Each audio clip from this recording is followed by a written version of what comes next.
Good morning সকলোকে। খাবৰ কাৰণে গৰম পানী অলপ কৰি ল'লোঁ। যিহেতু ঠাণ্ডা পৰিছে সেইকাৰণে আপাৰটো লগাই ল'লোঁ।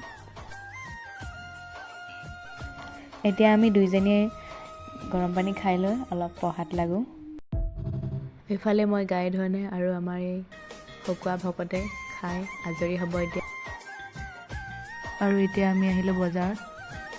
ৰুমত আলু নাই, সেইকাৰণে এতিয়া ইয়াত আলু নিব আহিছোঁ। আৰু এইফালে মই আলু বাচি আছোঁ। সেইফালে নতুন আলু দাম বেছি, সেইকাৰণে লোৱা নাই। আৰু এইফালে দোকানী খুৰাজনে হাই দি আছে।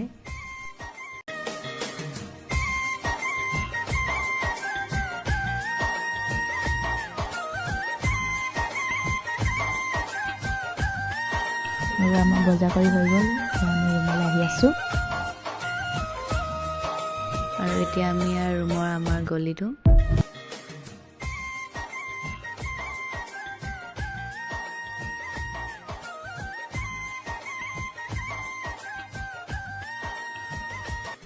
আৰু এয়া আমাৰ ৰুমটো।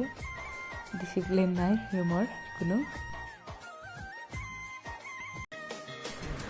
আজি ভিডিঅ'টো ইমানে। যদি চাই ভাল পালে তেন্তে লাইক আৰু কমেণ্ট কৰি জনাই দিব। আজিলৈ বাই বাই।